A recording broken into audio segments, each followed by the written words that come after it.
안녕하세요. 오늘 우리가 파헤쳐볼 주제는 바로 췌장암입니다. 정말 수십 년 동안 의학계에서 가장 풀기 힘든 숙제 중 하나였잖아요. 그런데 말이죠. 최근 과학의 발전이 이 난공불락 같던 요새의 벽에 드디어 균열을 내기 시작했다는 소식입니다.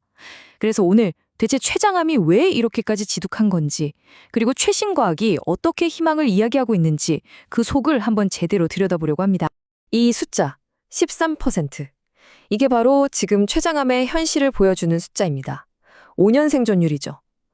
다른 암들은 생존율이 정말 드라마틱하게 올라가는 동안에도 유독 췌장암만큼은 이 냉혹한 숫자 주변을 계속 맴돌았어요. 이것만 봐도 우리가 오늘 왜 이 주제를 이렇게 진지하게 다뤄야 하는지 알 수 있습니다. 그래서 오늘 진행 방식은 일종의 정찰 임무라고 생각하시면 됩니다. 먼저 췌장암이라는 요새가 어떻게 생겨 먹었는지, 그 내부 설계도는 어떤지, 또 어떻게 세력을 넓히는지 차례대로 파악하고요. 마지막엔 이 요새를 무너뜨릴 최신 무기들까지 쭉 훑어보겠습니다. 자, 그럼 첫 번째 임무부터 시작하죠. 도대체 췌장암은 왜 이렇게까지 치명적인 걸까요? 그건 단순히 암세포가 좀 유별나게 공격적이라서 뭐 그런 차원의 문제가 아닙니다. 바로 그 위치와 생물학적 특성이 아주 교묘하게 결합된 결과죠. 자, 이걸 보시면 이유가 바로 나옵니다. 우선 췌장이 몸속 아주 깊숙한 곳에 숨어 있어서 초기 증상이 거의 없어요. 그러니까 발견했을 땐 이미 상당히 진행된 경우가 대부분이라는 거죠. 근데 이게 다가 아닙니다. 암 주변이 데스모플라시아라고 부르는 아주 빽빽하고 단단한 섬유 조직으로 둘러싸여 있어요. 이게 마치 방어벽처럼 항암제가 들어오는 걸 막아버립니다. 심지어 산소나 영양분도 부족한 이런 척박한 환경이 오히려 암세포를 더 지독하고 악책 같은 생존 기계로 만들어버리는 거예요. 정말 말 그대로 철옹성인 거죠. 그럼 이제 그 철옹성 안으로 들어가 보죠. 암을 움직이는 핵심, 바로 유전자 설계도입니다. 췌장암은 그냥 마구잡이로 생겨나는 게 아니에요. 마치 아주 정교하게 하지만 치명적인 오류로 짜인 프로그램처럼 예측 가능한 순서에 따라 유전자 돌연변이가 착착 진행됩니다. 이 비유가 정말 기가 막히게 정확합니다. 암을 폭주하게 만드는 시동키는 영구적으로 켜버리고 그걸 멈춰야 할 브레이크는 하나씩 일부러 고장내는 것과 똑같거든요. 정말 최악의 시나리오죠. 이 4단계 과정을 한번 보세요. 정말 체계적입니다. 먼저 95%의 환자에게서 나타나는 이 KRAS 돌연변이가 성장의 엔진을 켜버립니다. 그 다음 CDKN2라는 유전자가 없어지면서 세포 분열을 막는 첫 번째 브레이크가 파괴돼요. 이어서 TP53이 사라지면 문제가 생겼을 때 세포가 스스로 죽는 최후의 방어 시스템마저 꺼져버립니다. 그리고 마지막으로 SMAD4가 없어지면 그때 전이 스위치가 탁 켜지면서 암세포가 온몸으로 퍼져나가기 시작하는 겁니다. 여기서 정말 재미있는 포인트가 하나 있는데요. 바로 KRAS 돌연변이의 종류입니다. 보통 폐암 같은 데서는 G12C라는 변이가 많거든요. 근데 이 차트를 보세요. 췌장암은 G12D라는 변이가 무려 45%, 거의 절반을 차지합니다. 압도적이죠. 예전에 KRAS 표적 치료제가 왜 췌장암엔 잘 안 들었는지 그 이유가 바로 이거였어요. 종류가 달랐던 거죠. 하지만 이제는 다릅니다. 과학자들이 바로 이 G12D를 정밀 타격하는 새로운 무기를 개발하고 있거든요. 자, 엔진을 켰으면 이제 밥을 먹여야겠죠? 세 번째 섹션에서는 이 요새가 이렇게 척박한 환경에서 대체 뭘 먹고 사는지 그 기상천외한 생존 전략을 한번 파헤쳐 보겠습니다. 그 핵심 전략 중 하나가 바로 이 바르부르크 효과라는 건데요. 이게 뭐냐면 보통 정상세포는 산소를 써서 포도당으로 에너지를 아주 효율적으로 만들잖아요. 근데 췌장암 세포는 생각이 좀 달라요. 에너지 효율은 좀 떨어지더라도 당장 세포를 복제하는 데 필요한 재료, 그러니까 벽돌 같은 것들을 최대한 빨리 만들어내는 방식을 선택합니다. 무조건 성장이 최우선인 거죠. 자원을 확보하는 방식은 진짜 혀를 내두를 정도입니다. 글루타민이라는 아미노산 없이는 살지 못하는 중독 상태에 빠지고요. 세포막에 필요한 지방도 어디서 구해오는 게 아니라 그냥 직접 만들어 써버립니다.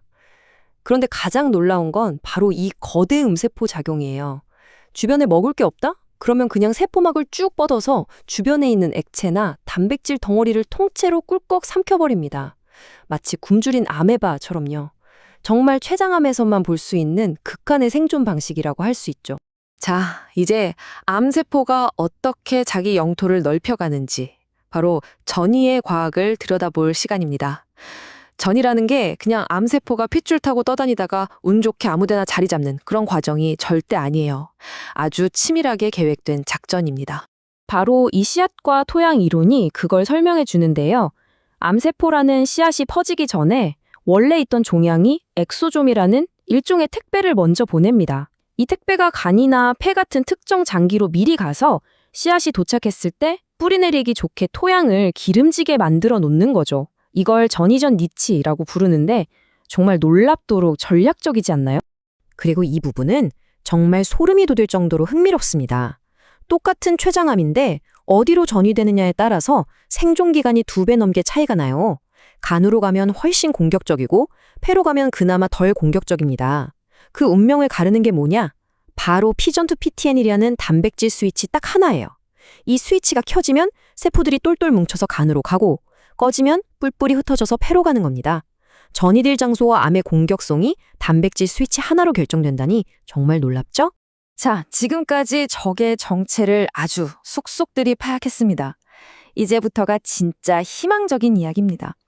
이 단단한 성벽을 허물기 위해 과학자들이 어떤 새로운 무기들을 만들어냈는지 하나씩 살펴보겠습니다. 먼저 표준 항암 치료 분야에서 큰 변화가 있었습니다. 바로 날리리폭스라는 새로운 항암 조합인데요. 최근 나폴리 3이라는 큰 임상 시험에서 기존의 표준 치료법보다 생존 기간을 의미 있게 늘리는 데 성공했어요. 그래서 지금은 가장 높은 등급인 카테고리 1 치료법으로 권고되고 있습니다. 환자들에게 더 강력한 무기가 하나 더 생긴 거죠. 그리고 드디어 췌장암 치료의 게임을 바꿀 만한 순간이 왔습니다. 수십 년간 절대 약으로 만들 수 없다고 여겨졌던 바로 그 표적, 암의 핵심 엔진 KRAS를 직접 공격하는 게 가능해졌다는 겁니다. 바로 이 두 약물이 그 주인공입니다. MRTX1133은 아까 봤던 췌장암의 가장 흔한 돌연변이 G12D만 콕 집어 공격하는 정밀 유도탄 같은 약이고요. RMC6236은 더 나아가서 종류에 상관없이 활성화된 KRAS는 모조리 공격하는 말 그대로 만능 억제제입니다. 드디어 암의 뿌리를 직접 공략하는 시대가 열리고 있는 겁니다. 약만 있는 게 아닙니다.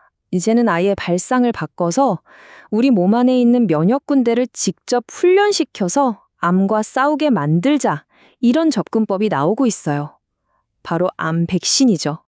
크게 두 가지가 주목받고 있는데요. 하나는 KRAS 돌연변이라는 적의 인상차게를 우리 면역세포한테 가르쳐주는 펩타이드 백신이고요. 또 다른 하나는 아예 환자 한 명 한 명의 암 정보를 분석해서 그 사람만을 위한 맞춤형 mRNA 백신을 만드는 겁니다. 아직 초기 단계지만 우리 몸의 면역 시스템이 췌장암을 적으로 인식하고 공격할 수 있다는 가능성을 똑똑히 보여주고 있습니다. 그런데 말이죠. 아무리 이런 최첨단 무기가 있어도 정작 싸워야 할 환자, 즉 전사가 지쳐 쓰러지면 아무 소용이 없겠죠. 그래서 이 싸움의 미래는 바로 환자를 어떻게 지지하느냐, 특히 영양이라는 아주 근본적인 문제에 달려 있습니다. 영양은 예방 단계에서도 또 치료 과정에서도 정말 중요합니다. 평소에 붉은 고기나 가공육을 너무 많이 먹는 건 위험을 높일 수 있고요. 특히 암 진단을 받은 환자분들은 근육이 빠지는 걸 막는 게 치료만큼이나 중요합니다. 그래서 고단백 식단을 챙기고 소화를 돕는 췌장 효소제를 잘 복용하는 것, 이게 바로 치료 효과를 극대화하고 힘든 싸움을 버텨낼 힘을 주는 핵심 전략입니다. 오늘 쭉 살펴본 것처럼 췌장암이라는 요새, 물론 여전히 강력합니다.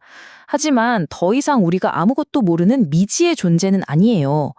과학은 그 유전자 설계도부터 생존 전략, 확산 경로까지 전부 밝혀냈고 마침내 그 약점들을 하나씩 공략할 아주 구체적인 방법들을 찾아내고 있습니다. 물론 아직 갈 길이 멀고 모든 환자에게 희망을 주기 위한 부족할 수 있습니다. 하지만 수십 년간 멈춰있던 시계가 다시 움직이기 시작했다는 것, 이 변화의 바람이 불어오고 있다는 것만큼은 분명한 사실입니다. 어쩌면 우리는 지금 췌장암이 불치병에서 관리 가능한 질병으로 넘어가는 그 역사적인 전환점에 바로 앞에 서 있는지도 모르겠습니다. 오늘 준비한 내용은 여기까지입니다.